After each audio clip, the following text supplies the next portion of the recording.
¿Cómo se hace una tesina? La tesina es un trabajo escrito que aborda un tema particular a través de la compilación de información acerca de ese tema específico. Por eso, se considera una monografía. Tal como su nombre lo indica, es una pequeña tesis que se hace como requisito para culminar un ciclo de formación profesional. Es decir, de acuerdo a las exigencias del grado al que opta el estudiante, se presenta como trabajo final, siendo muy diferente a un trabajo de grado o tesis. Es lo primero que se debe tener claro. La tesina no es igual a un trabajo de grado ni a una tesis. Ella posee sus propias características y propósito. Si quieres saber cómo se hace una tesina, continúa aquí. A continuación te explico todo.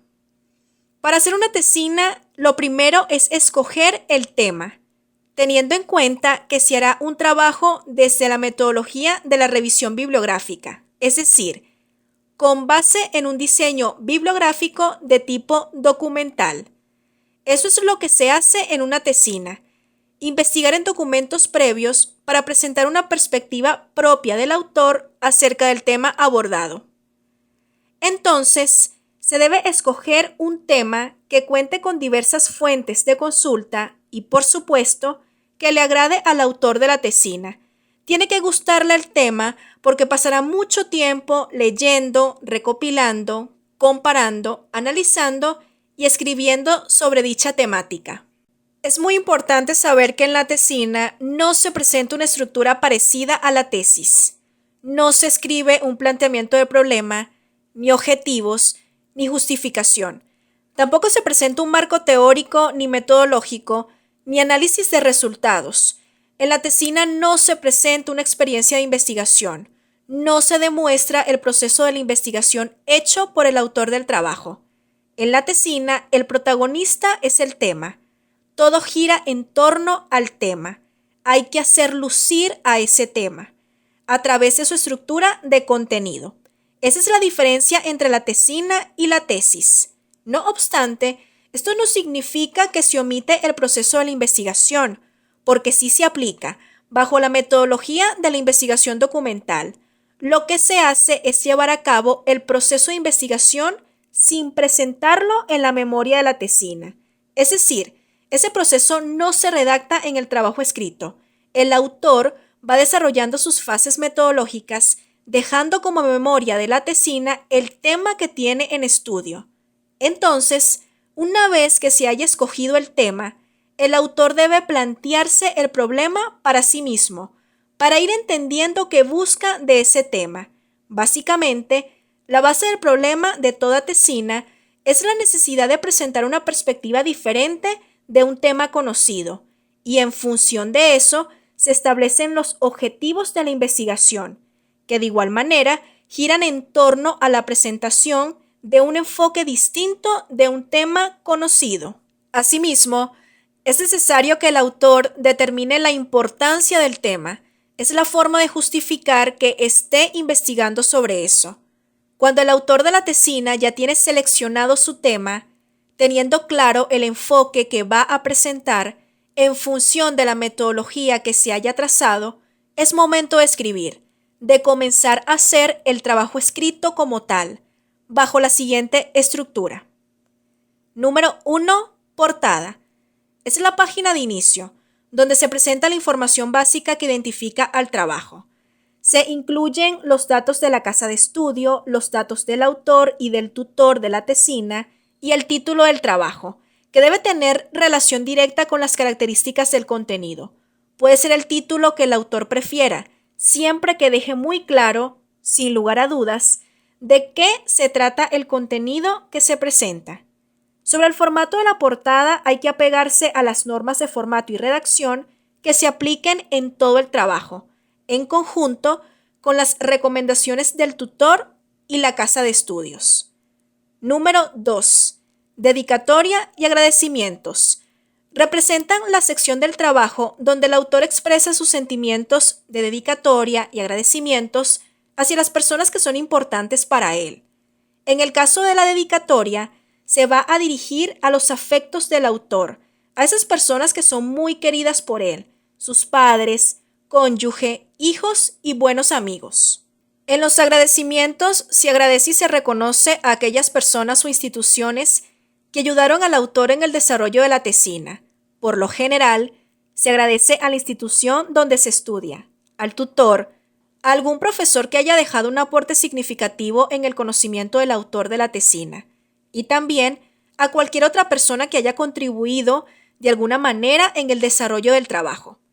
Es importante saber que cuando se tenga a una persona que sea merecedora de agradecimiento y también de dedicatoria, solo debe presentarse en una de las dos partes. O se le dedica o se le agradece. No ambas. Será el autor quien decida. Respecto al formato, es el mismo que se utiliza en los trabajos de grado y tesis. Se comienza con el título, centrado en negrita, preferiblemente mayúscula sostenida, bien sea dedicatoria o agradecimientos. Este último se puede sustituir por reconocimientos. Después del título, se comienza a agradecer o dedicar. Se recomienda ocupar solo un párrafo para la dedicatoria o agradecimiento de cada persona. Asimismo, se aconseja que no se exceda de una página, es decir, una página de agradecimientos y una de dedicatoria. Nunca se juntan en una misma página ambos apartados. Una cosa es dedicar y otra agradecer. No es obligatorio hacerlo. Si el autor no desea dedicar o agradecer, no lo hace. Puede hacer uno de los dos o ninguno. Eso no afecta la calidad de la tesina. Número 3. Índice. El índice es la estructura del contenido del tema presentada en forma de lista, a través de los títulos y subtítulos que organizan la información. Generalmente se inicia con el título, centrado en negrita y de preferencia en mayúscula sostenida.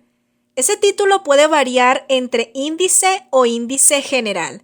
Recomiendo el uso de la opción índice general, porque los trabajos escritos pueden tener otros índices que se desprenden de este, que es el general. Luego del título se presenta la estructura del contenido que está a partir de la página siguiente. Es decir, en el índice no se incluyen las secciones del trabajo que están antes que él.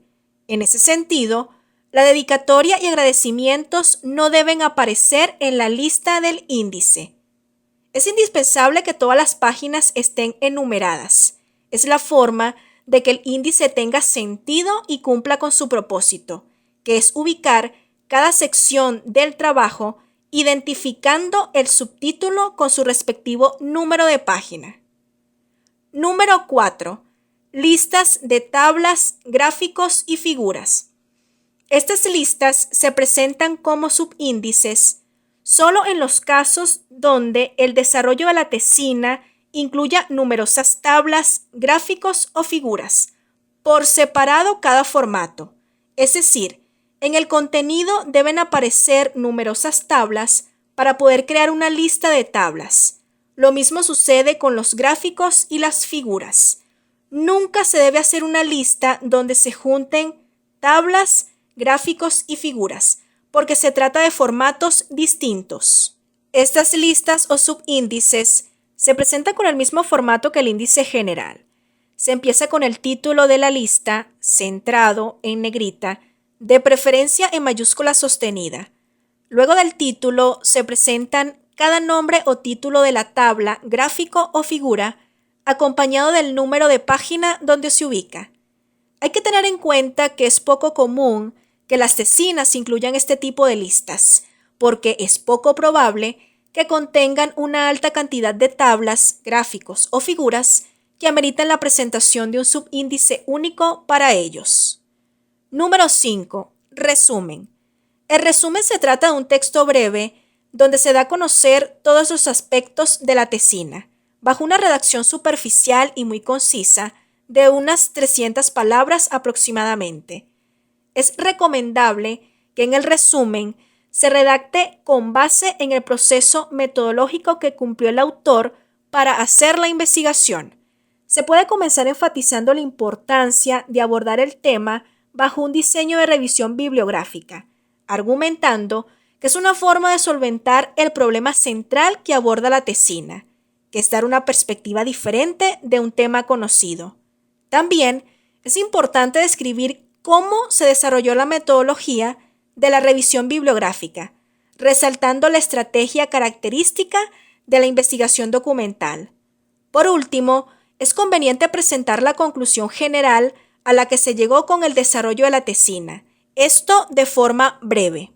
Por supuesto que en la redacción del resumen no se va a hacer mención explícita a la importancia o justificación del tema, ni al problema, ni a la conclusión, como sí se hace en los resúmenes de los trabajos de grado o tesis.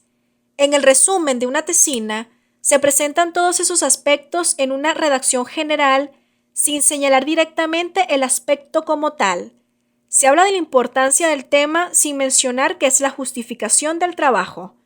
Se habla del problema sin señalar de manera directa que se trata del problema.